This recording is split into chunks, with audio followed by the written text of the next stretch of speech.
ಒಳ್ಳೆಯವರು ಸಂತಸ ಕೊಡುತ್ತಾರೆ, ಕೆಟ್ಟವರು ಅನುಭವ ನೀಡುತ್ತಾರೆ, ದುಷ್ಟರು ಪಾಠ ಕಲಿಸುತ್ತಾರೆ, ಉತ್ತಮರಾದವರು ಸವಿನೆನಪು ಕೊಡುತ್ತಾರೆ.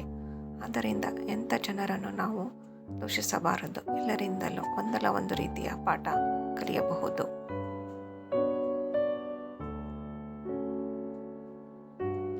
ನಾವು ಪ್ರೀತಿಸುವವರು ನಮ್ಮನ್ನು ಪ್ರೀತಿಸದಿದ್ದರೂ ಪರವಾಗಿಲ್ಲ, ಆದರೆ ಅವರು ನಮ್ಮನ್ನು ದ್ವೇಷಿಸಿ ದೂರವಾಗಬಾರದೆಂದು ಎಷ್ಟೋ ಹುಡುಗರು ತಮ್ಮ ಪ್ರೀತಿಯನ್ನು ಮನಸ್ಸಿನಲ್ಲಿ ಮುಚ್ಚಿಟ್ಟುಕೊಂಡು ಕೊರಗುತ್ತಾರೆ. ನೆಮ್ಮದಿ ಎಂಬುದು ನೀರಿದ್ದಂತೆ ಇರುವುದು. ಸ್ಥಿರವಾಗಿ ನೆಲೆ ಸಿಕ್ಕಾಗ, ಜೀವನಕ್ಕೆ ಬೆಲೆ ಸಿಕ್ಕಾಗ, ಬದುಕೆಂಬ ಹೂವಿಗೆ ಬೆಲೆ ಸಿಗುವುದು.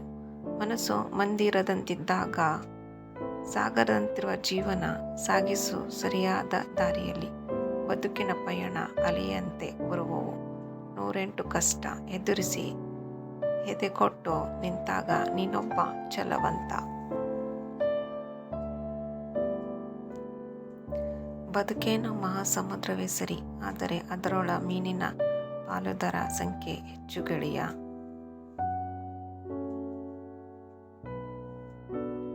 ನಮಗಿಂತ ಮೇಲೆ ಇರುವವರನ್ನು ನೋಡಿ ದುಃಖ ಪಡುವ ಬದಲು, ನಮಗಿಂತ ಕೆಳಗಿರುವವರನ್ನು ನೋಡಿ ದೇವರು ನಮ್ಮನ್ನು ಇಷ್ಟು ಚೆನ್ನಾಗಿ ಇಟ್ಟಿದ್ದಾನಲ್ಲ ಎಂದು ಖುಷಿ ಪಡಬೇಕು.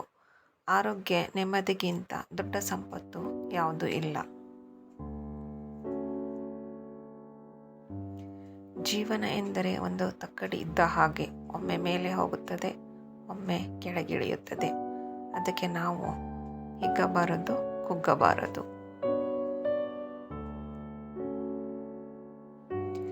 ಜೀವನದಲ್ಲಿ ಹಣದ ಕೊರತೆ ಇದ್ದರೂ ಗುಣದ ಕೊರತೆ ಇರಬಾರದು.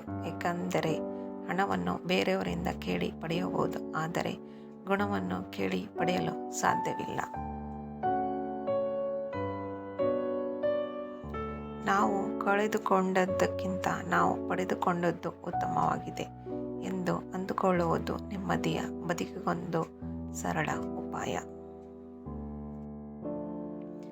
ಸಮಾಜ ಏನು ಅನ್ನುತ್ತೆ ಎಂದು ಹೆದರಿ ಬಾಳಬೇಡ. ಬದುಕೋದು ನಿನ್ನದು, ಬಾಳೋದು ನೀನು. ಬೇರೆಯವರ ಯೋಚನೆ ಬಹಳ.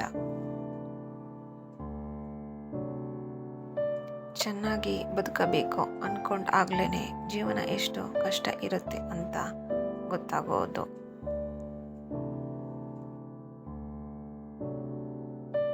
ವಯಸ್ಸು ಹೆಚ್ಚಾದಷ್ಟು ಜವಾಬ್ದಾರಿ ಹೆಚ್ಚಾಗುತ್ತವೆ, ನಿರೀಕ್ಷೆಗಳು ಹೆಚ್ಚಾದಷ್ಟು ನೋವುಗಳು.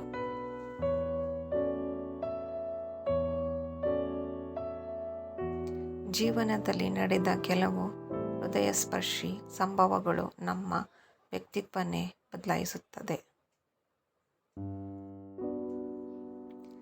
ನಮ್ಮ ಜೀವನದಲ್ಲಿ ಬಹಳಷ್ಟು ಜನ ಬಂದು ಹೋಗುತ್ತಾರೆ. ಹೋಗುವಾಗ ಒಬ್ಬೊಬ್ಬರು ಒಂದೊಂದು ಪಾಠವನ್ನು ಕಲಿಸಿ ಹೋಗುತ್ತಾರೆ.